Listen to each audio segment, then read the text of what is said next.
Hello everybody, Letter for Life here, bringing us a brand new deck profile. This time around we got Dark Machine, Coin Flip, Bullcrap. I don't know, that won't really work as a title, will it? I don't know what to call this deck. It doesn't have an archetype name.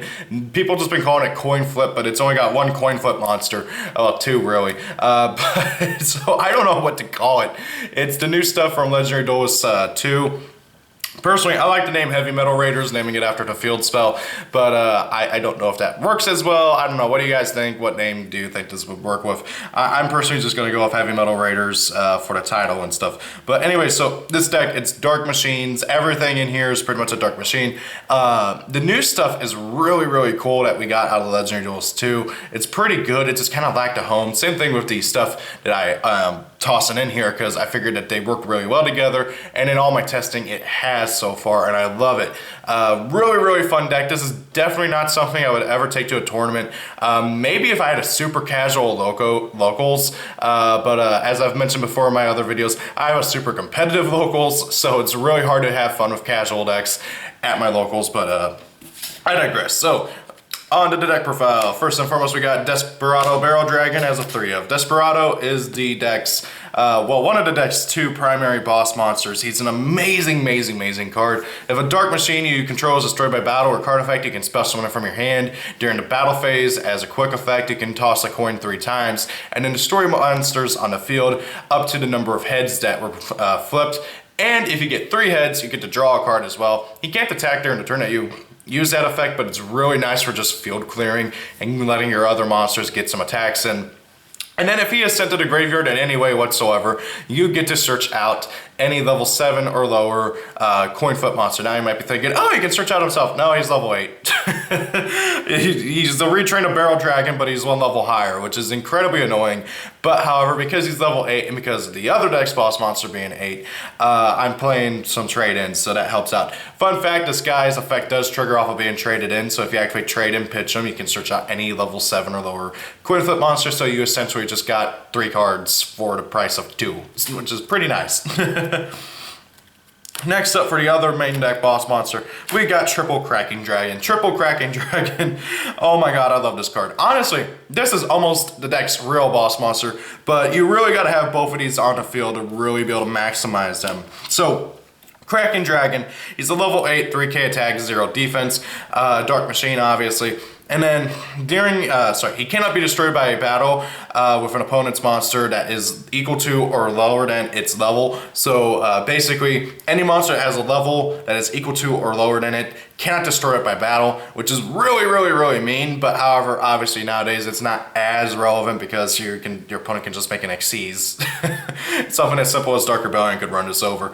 But however, also, this thing has another nasty effect where every time your opponent summons exactly one monster, normal or special summons exactly one monster, drop that monster's attack by 200 times its level, and then your opponent takes damage equal to that attack loss. So like, let's say they summon out of level 4, that monster's going to drop 800 attack power, and then they're going to take 800 damage. That's not once per turn, that's every time your opponent summons one monster, which can get really racked up. Heck, if you're doing against dinos, they never summon more than one monster at any given time, really, unless it's a soul charge play.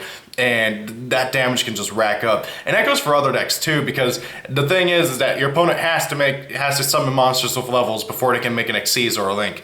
Now, the reason why I said that he works really well in tandem with Desperado is because whenever they do go into battle phase to try and, run over Cracking Dragon with like an Xyz monster or a Link monster, you can just, use Desperado's effect and hopefully pop that monster, which shouldn't be too hard, but knowing how a lot of the metagame goes, they'll probably just get rid of him without even going into battle phase. As I said, this deck is not competitive at all. I've just been having a lot of fun with it.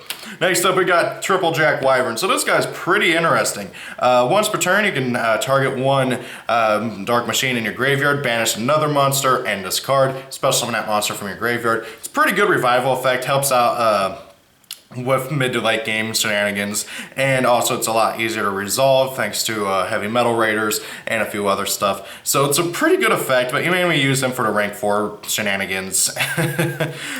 Pretty good, decent card too, I like him. I love the artwork. It took me forever to figure out where the head was. I'm gonna be honest.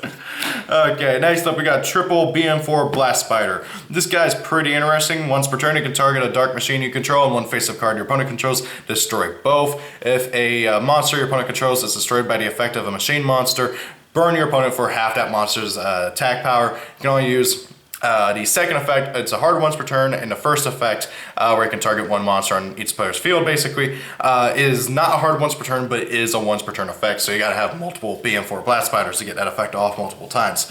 This card is pretty good, and he works really well in tandem with the deck's, well, with one of the deck's primary boss monsters, and actually really both if you have Heavy Metal Raiders out, because you can just normal summon him, target himself, target one of your opponent's stuff, pop both.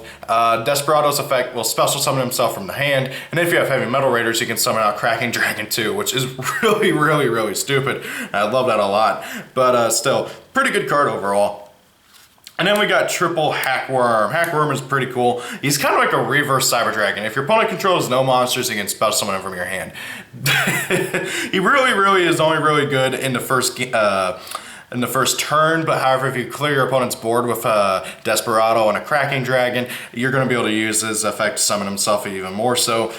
Pretty good for tribute fodder and also for targeting with good old BM4 Blast Spider and Jack Wyvern's effect. So he's really just used as a lot of fodder for other stuff, and that's his whole point. If I had a Link Kuriboh, which I should have had because I am subscribed to Shonen Jump, but Shonen Jump never sent me a Link Kuriboh, he'd be even better because, well, you can just sack him off for a Link Kuriboh. I'm still salty about that Shonen Jump, come on. Next up we got one Barrel Dragon. I messed around with two and I found it to be a bit bricky. So basically this is your main search target with the good old Desperado Barrel Dragon. The big thing about Barrel Dragon is that while his effect is not a quick effect, you can target any one monster, toss a coin 2 times, or is it 3 times? I can't remember. Yeah, toss a coin 3 times. If at least 2 of them are heads, you get to pop that monster. It's a bit easier to resolve, and you don't have to sacrifice a monster to, well, not be able to attack. Pretty good card overall though. This is like the original printing of it, so his card text is a bit confusing, but if you can get your hands on a reprint that tells you better how his effect works, that would probably help out a lot. Anyways, moving on to the spells, we got, well, the field spell that I've been mentioning here and there, Heavy Metal Raiders. This card is really awesome, and I like it a lot. Especially with that artwork. God, I want this as a freaking mat or something. I know I say that about like every field spell artwork, but still.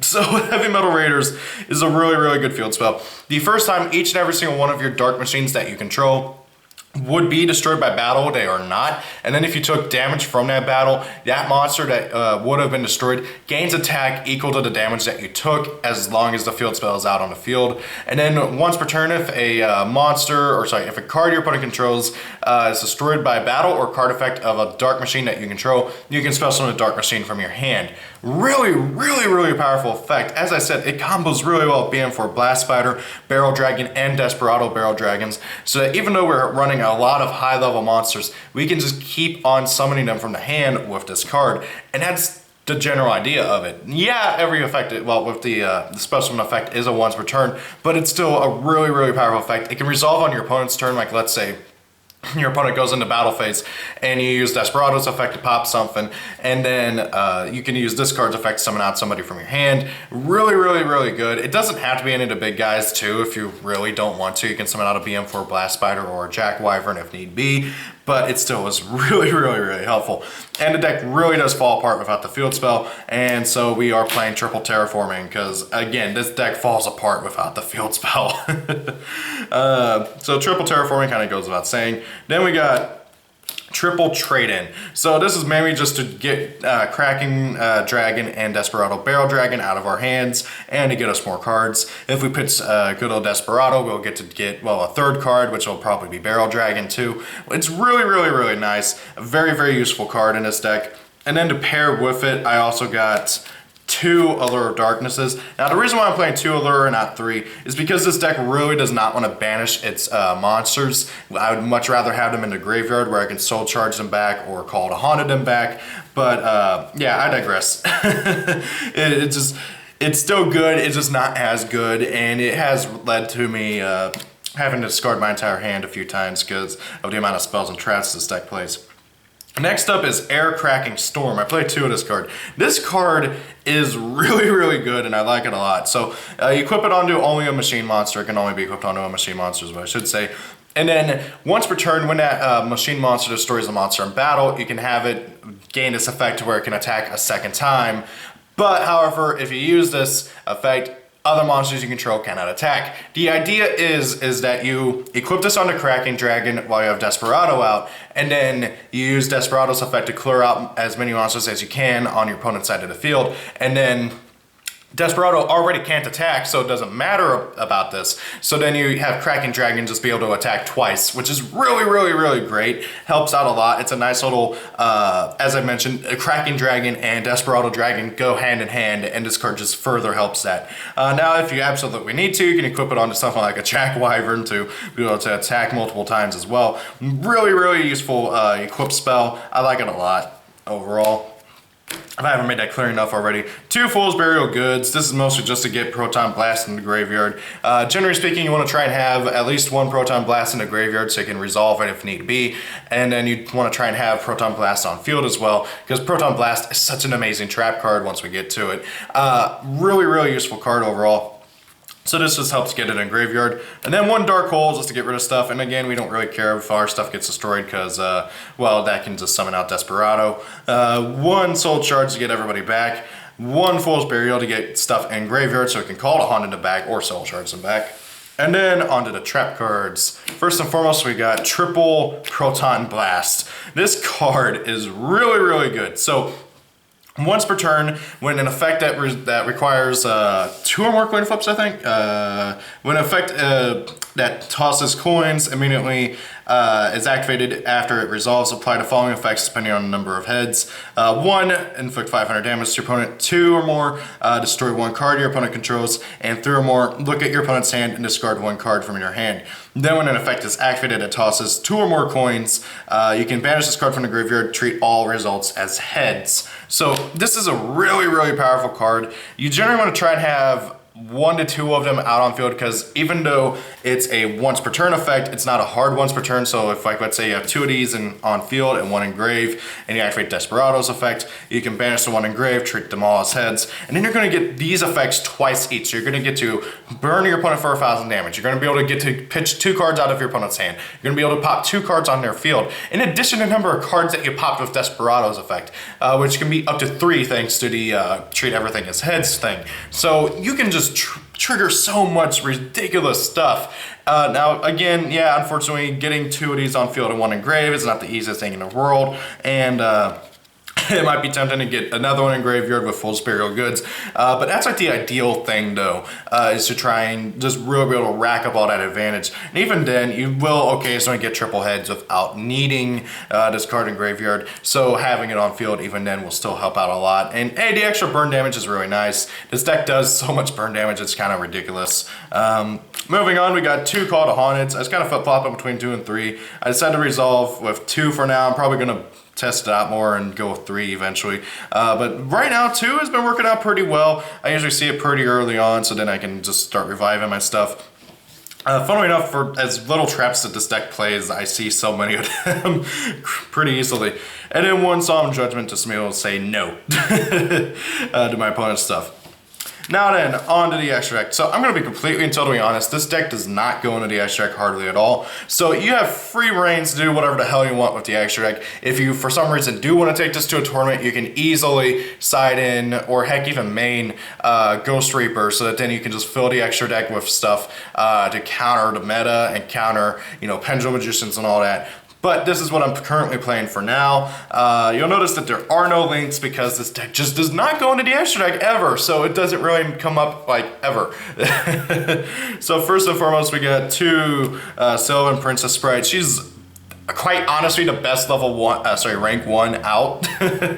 So really honestly your main thing that you want to make if you get multiple Hackworms out for some reason. So really helpful. You detach Xyz material, activate the top card of your deck. If it's a spell, add it to your hand. If it's not, go to its grave. Pretty simple. We already do so much burn damage, so why not add more Gaga Cowboy? That, and also, honestly, I've been wanting a reason to play this OT German Gaga Cowboy that I bought like a year ago and have never used because everybody stopped playing Cowboy for some reason. One Castell, one Utopia Lightning, because we do get rank 8s, I mean level 8s out so easily. I got some pretty good rank 8s in here. Number 15, Gimmick Puppet, a Strip Giant Grinder, just simply gets rid of stuff. Number 23, Lancelot, Dark Knight of the Underworld, really helps out with just controlling the board and popping monsters and attacking directly. It's really just mainly a rank 8 version of the, what is he called? A Nightmare Shark, so he can attack directly for game if need be. One number, oh god, what number is this? 68, Sanafon, the Sky Prison. This card is really good in certain matchups. You detach and seize material until the end of your opponent's turn. Neither player can spell summon monsters from the graveyard. Really good in certain matchups, especially against stuff like Blue Eyes, Dark Magician to an extent, unless they have Dark Magician in the hand, which is a bit annoying. It's not a quick effect, so it's not that great compared to what it could have been if it was a quick effect. Also, he gains 100 attack and defense for every single monster in all graveyards. Really, really useful. One Divine Dragonite Felgrand, just for being a beater and for being able to protect himself. One number 107 Galaxy Eyes Tachyon Dragon. Really, really good card overall. One number 90, or no, 40. 40 Gimmick Puppet of Strings. Honestly, I just mainly use him to make good old number 84 to then go into number 77. Good old the Seven Sins. Really, really powerful card. If you would be destroyed, you can detach 2 Exceeds materials instead, and then you can detach 2 to target 1 monster opponent controls. It's basically a freaking 101. And then finally, on number 22, Zombie Stein, because this card doesn't ever get to be played because there's like just no good rank 8 dark decks. So that's it for the deck, really. As I said, this deck is purely for casual fun. I do not recommend taking it to a tournament unless you really, really want to, or you can find some way to make it even better. I've been having a lot of fun with it though. It's just a really, really fun gimmicky deck. Has a lot of cool plays that it can do, but again, it's nothing super competitive. If you guys have any ideas, recommendations, or concerns, please leave your comments down below. Thank you all for watching. Hope you guys enjoyed the video. Have a great day. If it's your birthday, happy birthday, and see you all later. Peace out and goodbye.